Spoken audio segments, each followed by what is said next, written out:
My 3/8 inch hold downs came in. So I got the fuel line held down all the way back.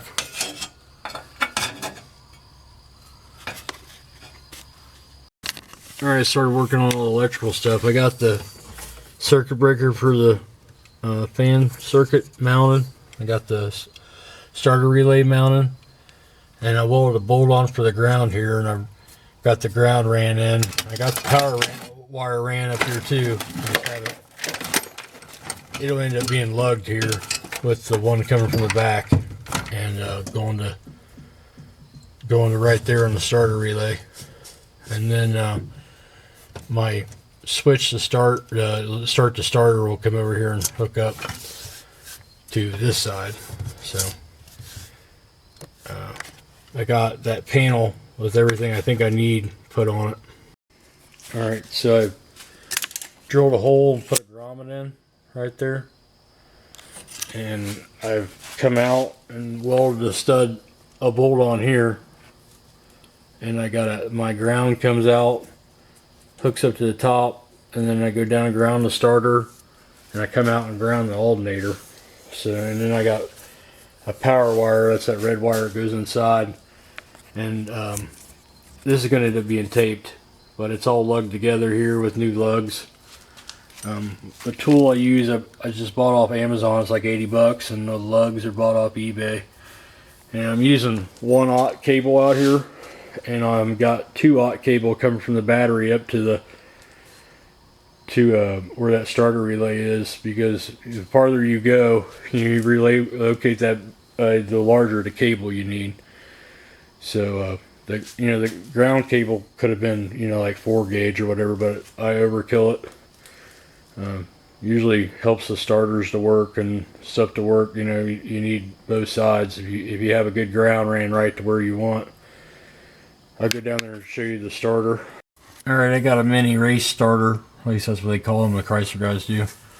They're really a Dodge Caravan V6 starter, but anyway, at least that's what they started out. They say they build better ones now, but the case is grounded with the ground wire and the positive wire up there, and then this is going to be my the full starter relay, because the Chrysler starter relay is inside the starter. So this thing's powered on all the time, and then this is just relay, turn it on, pull it in. But I'm using a Ford starter relay.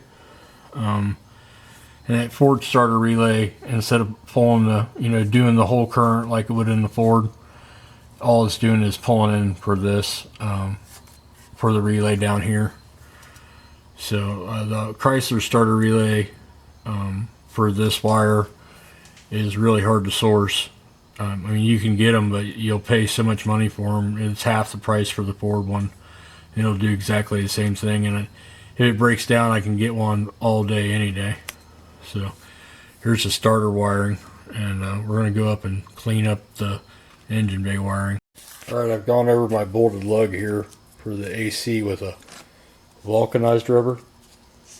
So this is for for my positive. This is for like a high voltage. You use these to lug your service on your house or an industrial for really high voltages. And it's better than the vinyl, but we're going to go over it with vinyl. But you lug it with this. When you pull it, you actually have to stretch this. And when it stretches, it vulcanizes, and that's when it actually bonds, and it puts a real thick outer coating on there. So now we're going to go over it. After we got that on, we're going to go over it with just the vinyl tape. Regular old vinyl electrical tape. We'll go over that, and I'll do that now. Alright, so I got the vinyl tape put on it now. So we're all lugged, and it's not going to short out or anything. But now what we're going to do is take some high heat wrap and Kevlar type stuff, or put it down there so nothing can wear, or what you got here with the tool, you can't nick that. So we're gonna wrap everything now down this whole wire set. We don't need to do anything with the ground, and so you see where I welded the nut on, and I got this wire. This wire here is going back into the into the cab over there. That lug I had in the inside. This one's going down to the starter, and this one's going out to the case of the alternator. It's basically acting like my engine ground. And we're going to go ahead and wrap everything up here, and it'll all be hidden, but that's the way you do that. Lug this up so I don't have to have. What happens is everybody tries to put like 40 terminals on a starter relay and it ends up stripping it out, and you have problems with it. So we're just going to protect this from water, and then we're going to protect it from getting nicked.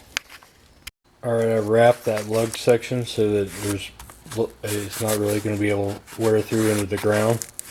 Now I'm going to wrap the two together.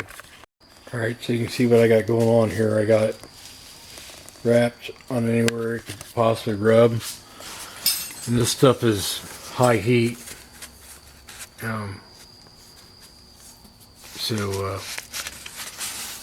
You see it misses my steering box. Also misses my frame.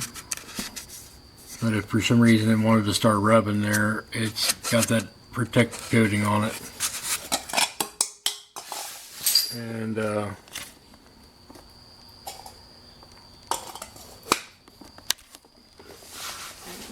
you see down here how it's wrapped there.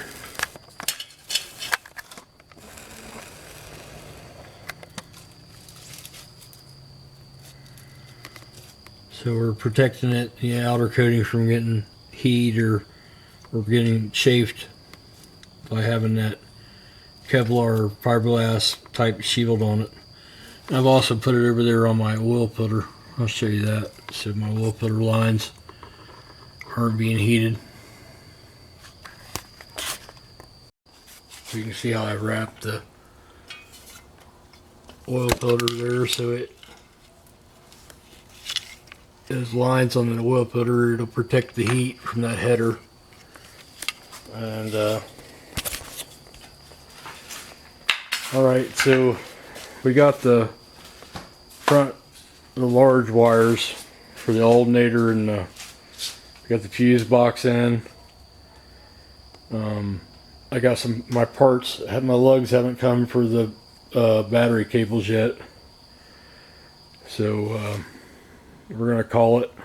And if you like this kind of stuff, check back in.